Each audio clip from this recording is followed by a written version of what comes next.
Hi, எல்லாருக்கும் வணக்கம். நான் டாக்டர் நிலக்ஷன். இன்றைக்கு நாங்கள் இயர் வேக்ஸ், அதாவது காது மெழுகு பற்றி தான் பார்த்து இருக்கிறோம்.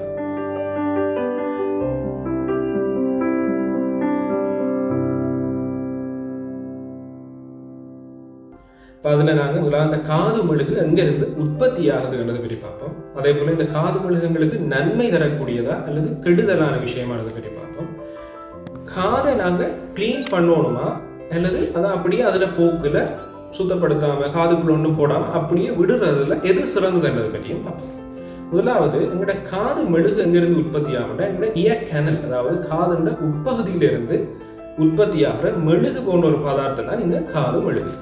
அப்போ இதால் என்ன நன்மைன்னு பார்த்தோம்னா, இந்த காது மெழுகு எங்களோட சுற்றுப்புற சூழலில் இருக்கிற நோய் கிருமிகள், தூசு துணிக்கைகள் இதெல்லாம் எங்களோட காதுண்ட உட்பகுதியை சென்றடைவதை தடுக்கும். ஏனெனில் ஒரு மெழுகு போன்ற பதார்த்தம் இந்த தூசு துணிக்கைகள், நோய் கிருமிகள் எல்லாத்தையும் ஒட்டி பிடிச்சு பற்றி பிடிச்சு எங்களோட இந்த இப்படியான பதார்த்தங்கள் உட்பகுதியான காதை சென்றடைவதை இது தடுக்கும்.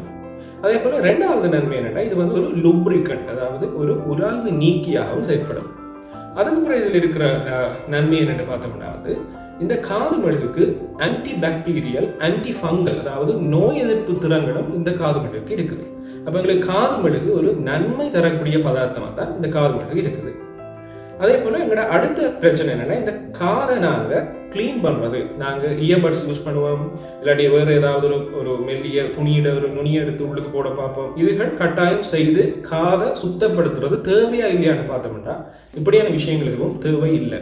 ஏனென்றா காது மெழுகுன்றது உள்ளுக்கு உற்பத்தியாக இந்த காது மெழுகு இயற்கையாக அப்படி வடிவமைக்கப்பட்டிருக்குண்டா, உள்ளுக்கு இருந்து அது வெளிநோக்கி அசைந்து காதின் வெளிப்பரப்புக்கு அது அப்படியே இயற்கையாகவே இல்லாமல் போயிடும். அப்போ நாங்கள் இயர்பட்ஸ் அல்லது வேறு ஏதாவது பதார்த்தங்களை போட்டு காதை உள்ளுக்கு போடுறதால எங்களுக்கு அதில் பிரச்சனை தான் அது போய் முடியும். இயர்பட் பாவிக்கிறதால என்ன விளைவுகள் வரும் என்றதை நாங்கள் ஒரு படத்தின் மூலம் விளங்கி கொள்வோம்.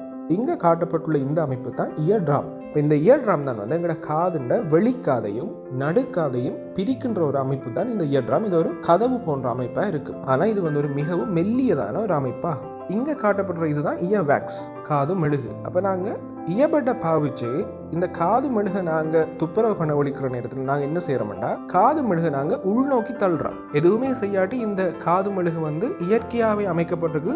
உட்பகுதியிலிருந்து அசைந்து அசைந்து வெளிப்பகுதியை நோக்கி அப்படியே வெளியில் போயிருக்கும். ஆனால் நாங்கள் இந்த இயர்பட்டை பாவிச்சு அதை உட்பகுதியை நோக்கி தள்ளுறதால என்னென்ன பிரச்சனைகள் வரலாம்னா, இந்த காது மெழுகுகள் நிறைய சேர்ந்து முதலாவது பிரச்சனை வரலாம் காது கேட்கறது குறையலாம், அதாவது ஹியரிங் ப்ராப்ளம்ஸ் வரலாம். ரெண்டாவது, இந்த இயர் வேக்ஸ் இன்ஃபெக்ட் ஆகலாம், நோய் தொற்றுகளுக்கு உள்ளாகலாம். பாரதூரமான பிரச்சனை வரலாம். என்னடா இந்த இயர் ட்ரம் நான் சொன்னது போல ஒரு மெல்லியதான ஒரு அமைப்பாகும். அப்போ இதை நாங்கள் தொடர்ந்து அதை புஷ் பண்ணுறதால அந்த இடம் கிளிய பார்க்கலாம். அப்படி கிழிந்து இந்த இயர் ட்ரம் என்ற ஒரு பாதுகாப்பான அமைப்பானது பாதுகாப்பற்ற அமைப்பாக கிழிந்து மாற்றமடையுது. இப்படியான பாரதூரமான பிரச்சனைகள் எங்களுக்கு வரக்கூடிய மாதிரி இருக்கு.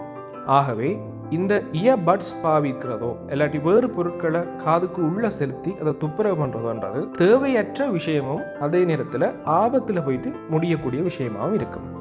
ஆகவே இந்த மனிதர்களுடைய காதானது தன்னை தானே சுத்தப்படுத்திக் கொண்ட ஒரு அமைப்பாகத்தான் இருக்குது.